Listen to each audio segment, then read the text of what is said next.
আল্লাহ তাআলা বলেন ওয়ান্তাজুল ইয়াওমা আইয়ুহাল মুজরিমুন।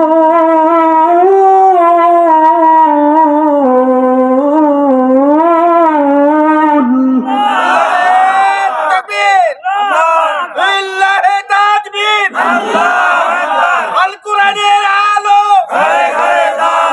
আল হাদিসের আলো, কোরআনের শত্রুরা হুঁশিয়ার সাবধান, হাদিসের শত্রুরা হুঁশিয়ার সাবধান। লিল্লাহি তাকবীর, আল্লাহু আকবার।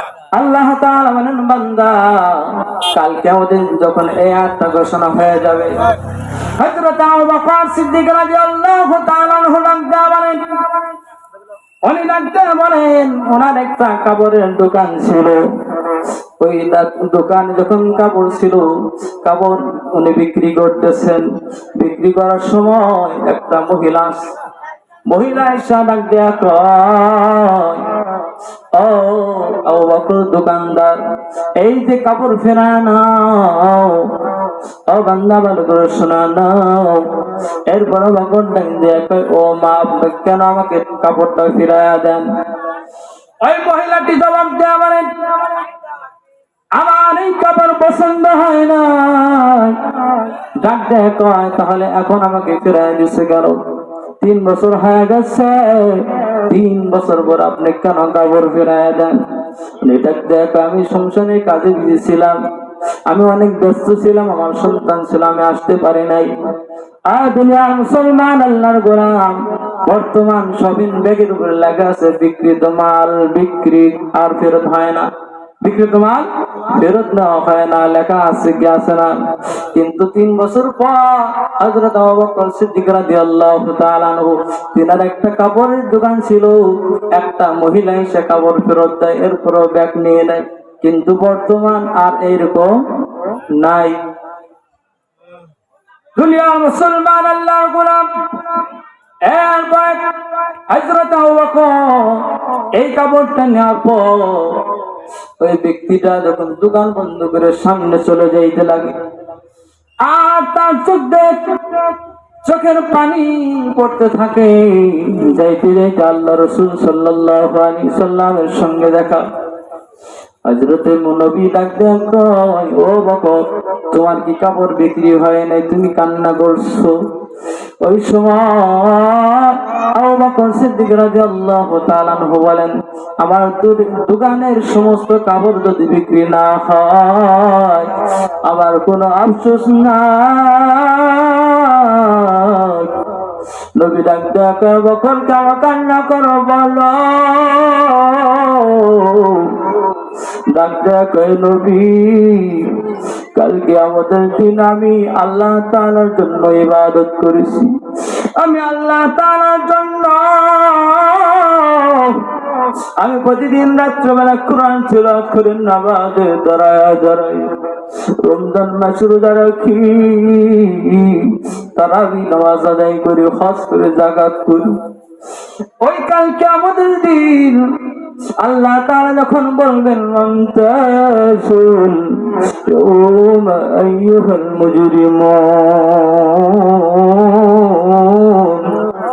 ওই সময় যখন বলবে, হে বেঈমানের দল, আলাদা হয়ে যাও। যারা মিথ্যা বলেছো তারা আলাদা হয়ে যাও, যারা চগলখড়ি করেছো তারা আলাদা হয়ে যাও, যারা আল্লাহ তাআলার আমল করো নাই তারা আলাদা হয়ে যাও, যারা আল্লাহ তাআলার সঙ্গে দুশমনি করেছো তারা আলাদা হয়ে যাও, আল্লাহ তাআলার সঙ্গে যারা শিরিক করেছো তারা আলাদা হয়ে যাও।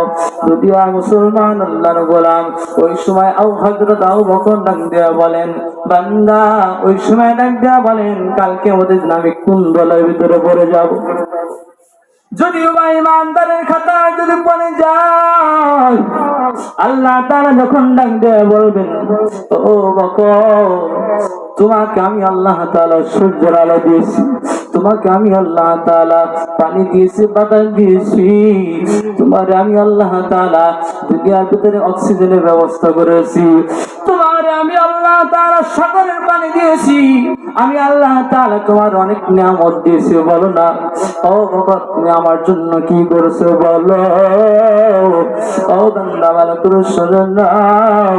ওই সময় আবু বকর ডাক দেয়া কয়, আল্লাহ আপনাকে খুশি করবার জন্য আমি কোরআন তেলাওয়াত করেছি, আপনাকে খুশি করবার জন্য আমি দান করেছি, আপনাকে খুশি করার জন্য আমি আল্লাহর রাস্তায় দান করেছি, হজ করেছি, এরপরে তারাবির নামাজ পড়েছি। দোস্ত বুজুর্গ, আবু বকর টেনশন কেমন জানেন? ডাক দিয়ে কয়, আল্লাহ তাআলার কাছে যখন এই কথা বলবো, আল্লাহ তাআলা যদি আমার এই আমলগুলো শুনে, অনেকক্ষণ পরে ডাক দিয়ে কয়, আবু বকর তোমার এই নামাজ, তোমার এই রোজা, তোমার এই যাকাত আমার পছন্দ হয়নি। আবু বকর ডাক দিয়ে কয়, ওই মহিলা আমাকে 3 বছর পর আমাকে ফিরাই দিছে, তোমার কাপড় পছন্দ হয় না। ঠিক ওইরকম ভাবে যদি আমার আমলগুলো আল্লাহ তাআলা ফিরায় দেয়, ওই সময় আমি কই যাব? দুনিয়ার মুসলমান আল্লাহর গোলাম, আজকে হযরত আবু বকর যিনি হলো জান্নাতের সার্টিফিকেট প্রাপ্ত একজন সাহাবী, তিনার টেনশন যদি এরকম হয়, আমরা তো আজকে সাধারণ মানুষ, কথা বলেন ঠিক কিনা? এরপরে মুসলমান আল্লাহর গোলাম, আল্লাহ তাআলা নাকি বলেন, ইয়াউমা ইয়াফিরুল মারউ মিন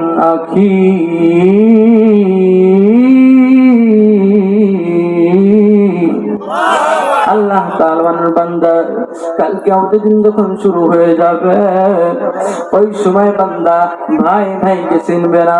এক ভাইয়ের কাছে যাবে, বড় ভাইয়ের কাছে যাবে, ছোট ভাই বড় ভাইয়ের কাছে যখন যায় বলবে, ভাই তুমি তো আমার দুনিয়া থাকতে কতই না যত্ন করেছো রে ভাই, তুমি আমি যখন ছোট ছিলাম আমাকে কাঁধে কইরা অনেক জায়গায় বেড়াইতে ঘুরতো, আমাকে একটা আমল দাও। ওই সময় বড় ভাই ওই সময় বলবে, দুনিয়াতে আমার কোনো ভাই ছিল না। এরপরে মুসলমান বড় ভাই আবার ছোট ভাইয়ের কাছে যাইয়া ডাক দিয়ে কবে, ছোট ভাই তোকে আমি কত আদর করতাম, কত যত্ন করতাম, আমি নিজে ভালো না খাইয়া তোকে ভালো খাইতাম, আমাকে একটা আমল দাও। বান্দা ওই সময় ছোট ভাই পলায়ন করবে, বলবে আমার বড় ভাই ছিল না,